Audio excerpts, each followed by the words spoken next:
Hey everyone, welcome back to the channel. Thank you for being here. My name is Andrew, coming to you from the beautiful Carolinas.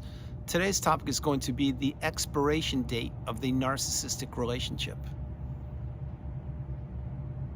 Think about that for a minute. Everyone, if you like the content, please like, subscribe, and share.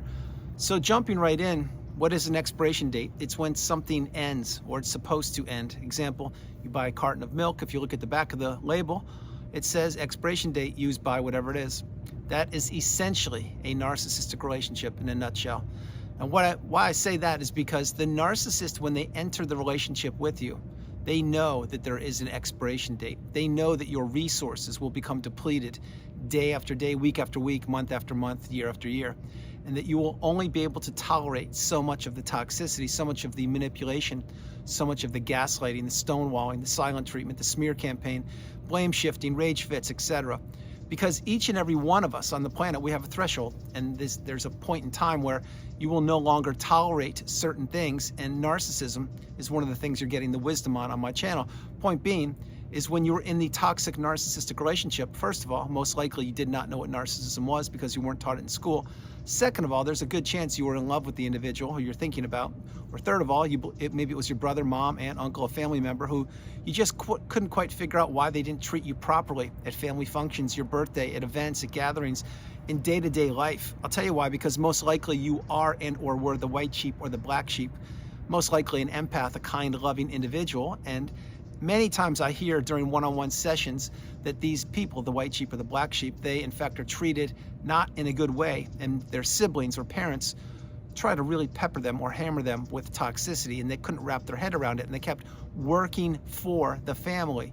In other words, they most likely were the glue that kept the family together. They were organizing family functions or barbecues or get-togethers or celebrating birthdays or giving gifts and being active in the family. And that is a good thing if you are a stable or healthy individual. And if your siblings or parents or your family members, immediate family members that is, or let's say immediate family members, if they are in agreement with you and they're sending you the same love and empathy back to you, then that's a great thing. But when you are an outcast in your own family, and again, you are the white sheep or the black sheep, you are not treated the way you believe you should be treated, and you keep on working for the family, working for the relationships, thinking that these individuals will change. Truth of the matter is, they only get worse over time. And the more you stay in these relationships, I'm not saying to exit the family, I'm saying that the longer you keep trying to prove yourself or be available for these toxic individuals, the more they will take from you. Because the narcissist at their core, what do they want? They want to take, take, take. And when they're done, what do they want to do? That's right, they want to take more. But each and every narcissistic relationship, it has an expiration date. Let's say that you were discarded as an example. Well, if you were, I can tell you right now, the narcissist already had your replacement lined up, which is the new supply, or perhaps other sources of supply. And the narcissist watched your bank account dwindle and go to zero. They watched your health take a hit. Perhaps you couldn't walk properly, or maybe you even had a detached retina or some other concern, skin issues or other concerns medically. Other thing that they looked at is they looked at your social circle. Were you still representing them in a good light? In other words, were you still a member of the country club or the polo community or the yacht club? Or were you still golfing every day and making the narcissist look like they're married or with the most amazing individual on the planet, which was you? If these things and many others began to deteriorate, or you couldn't function as properly as you were accustomed to before you met the narcissist, drop comments below. You know what I'm talking about. And why I'm sharing that is because the narcissist was checking the pulse of your relationship with them. They were checking the temperature of the relationship with you. They were testing you each and every day. Let's take texting again as an example. Well, most people on the planet now have a smartphone. Not everybody, but a lot of people, most people. And when you met the narcissist, perhaps they would be texting you in the beginning. If this was a budding romantic relationship, they would be texting you cute little emojis and hearts and puppy dogs and unicorns and rainbows, and they couldn't wait to be with you. And they wanted to take you away from your work. They wanted to take you away from your hobbies. They wanted to take you away from your life and your lifestyle because they wanted to capture you, and they wanted you to fall in love with them. Remember, the narcissist cannot fall in love with you or with anybody. You need to keep that in mind. But back then, you didn't know what narcissism was, so they drew you into the web of manipulation. They sank their fangs into you in that deep end of the darkness of the pitch black. Oh my gosh. That scared me. That was a gopher or a woodchuck or something. Oh my gosh. So you got me. I'm going to keep rolling. Oh my gosh, that was amazing. So they wanted to get you into the deep end of the pool, and they wanted to place you in a place that I call the narcissistic fog. It's also the devaluation stage, part 2 of the relationship, and this is where they kept you a prisoner. This is where they kept you trapped. This is where they manipulated you each and every day, and they were giving you the push-pull. But going back to the emojis, sorry about that interruption. There he is again. Oh my gosh, these things are everywhere. Going back to the emojis. The emojis. Oh my gosh, the emojis, they would pepper you with all these beautiful puppy dog things that were too good to be true, because they were too good to be true. And they were trying to get you to actually respond back to them with all the cute emojis, all of the hearts and all the unicorns and everything. And you did it because you thought you were entering a loving, kind, stable, healthy relationship. You believed that you were falling in love with an individual who in fact was falling in love with you. That is not the case. What the case was this individual was trapping you, and they were mirroring back to you what you wanted to see or were hoping to see, and they knew exactly what they were doing. So when this relationship was going more and more on, like it was gaining further and further momentum, this is when the narcissist really knew that they had you. Most likely you told them you loved them, you fell in love with them, I apologize, you moved in with them, you loaned them money, you got married, you started a family with them. There are so many different things that you did, and this is when the narcissist knew who you were and what they were going to do to you. Bear in mind, there is a pivotal period of time in each and every narcissistic relationship when they know exactly, bingo, where they have placed you, where they wanted you. Now, this is all on purpose. It's done by smoke and mirrors. It's done by projecting back to you. It's done by testing you and seeing what kind of supply source you will be. It's done by seeing how deeply in love you fell with these individuals. And this is where they wanted you to be. And again, that's where you existed for a period of time until what happened? Until, as the thumbnail mentions, the expiration date of the narcissistic relationship was getting closer and closer. And then one day you woke up and perhaps you found a note on the table. Don't love you any longer, goodbye. Or you woke up, you went to work, you came home from your house or from work and your house was empty, there was nothing left in it. Or you got a text just saying to you, hey, it's not gonna work out. Have a good life, bye. They could say these things and so many other things because the narcissist is callous, they're uncaring, there is no substance to them, they can't love, they have no empathy, and they care about one person on the planet, and it is not you, it's themselves. So this is how the expiration date of the narcissistic relationship takes place. It usually ends with a thud, a crash, a bang, and it usually ends by you being discarded. Now again, not trying to trigger you or upset you, that's just how these relationships usually end. If you were the one that ended the narcissistic relationship, God bless you, you're extremely strong. You are a very, very strong individual. And again, what happened there? Well, perhaps you were married to the narcissist, maybe you even still are right now, and you've identified and recognized that they are a toxic individual. Maybe you're even sleeping in different bedrooms now. And why are you still together? Is the question that I will ask everybody. I'll tell you why. Because perhaps you have kids with them, or perhaps the narcissist is dragging out the divorce as long as they can, and they're trying to suck you dry from all of your resources. That's why they stay in this darkness in the house where you were living years ago and believing you were in love, and you weren't. Well, let me take that back. You were, but they weren't. They were just playing the long waiting game, dragging the relationship out until your resources became depleted.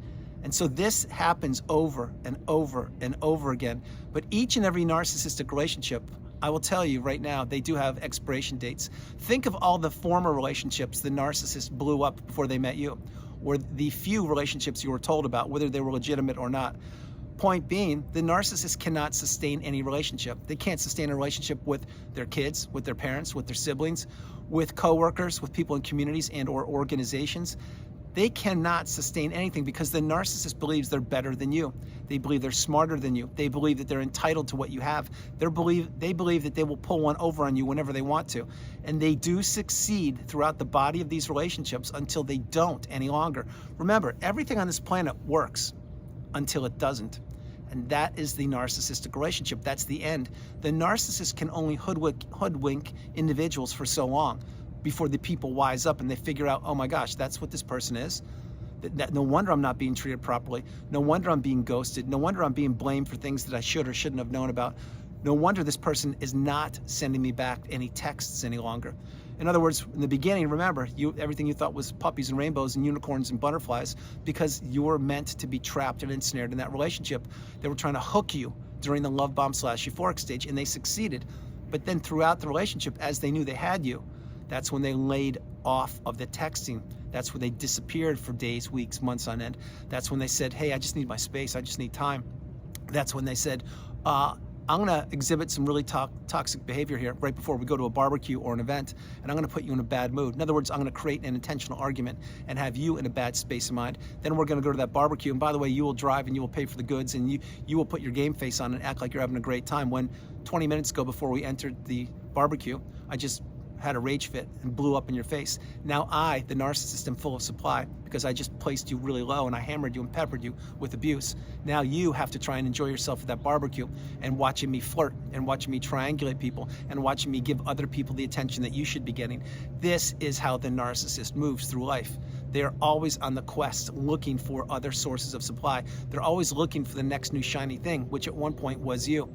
Understand the message. When you get the wisdom and you've identified that an individual you're with is a toxic individual, perhaps even a narcissistic individual, and it is draining you, and you're not sleeping, you're not eating, you're trapped in that fog and you don't know what's going on. When you've identified that, that's when it's time to really develop an exit plan. Try to figure out how you can remove yourself from that relationship. Because if you're in a relationship that is toxic and challenging, why would you stay in it one more minute longer than you need to?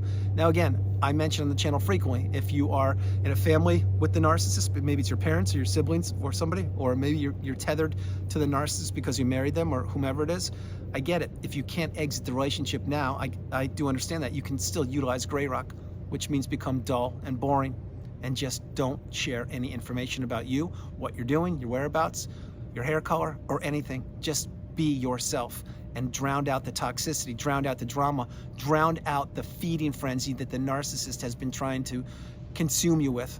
Remember, your energy is priceless. The narcissist knows this, and they know it with each and every individual they encounter. They are trying to steal your beautiful bright light, your abundance for themselves.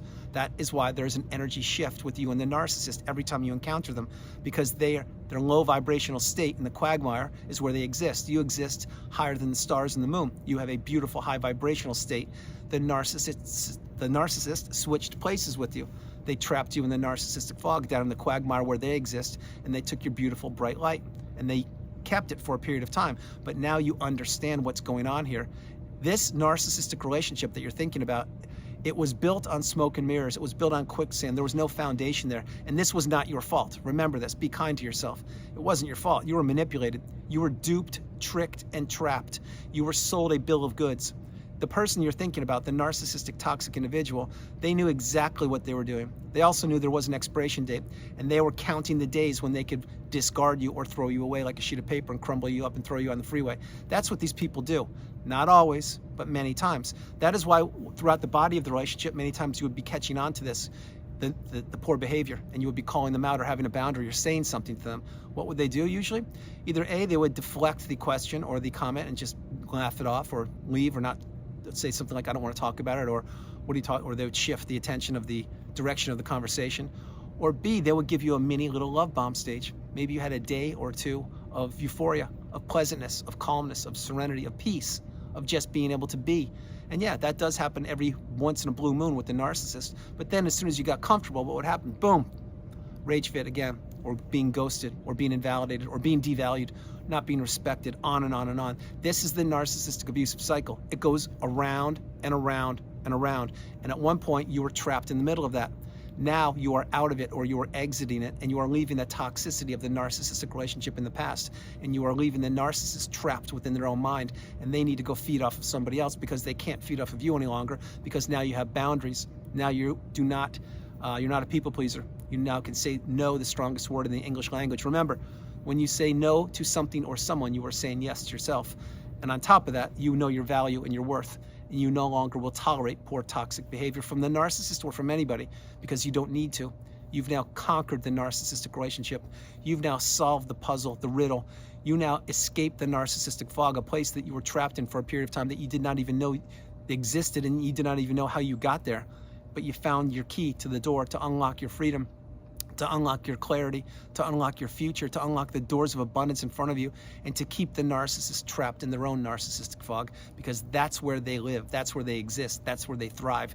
That is why they manipulate individuals, because most people can't wrap their head around what narcissism is, and when they're trapped in the fog, they feel completely isolated on an island all by themselves, and they do not know how to get to shore. And the narcissist does not want them to get to shore, because the narcissist is feeding off of them. Understand the message. So I'll share this before I close the video. Yes, in fact, each and every narcissistic relationship does have an expiration date.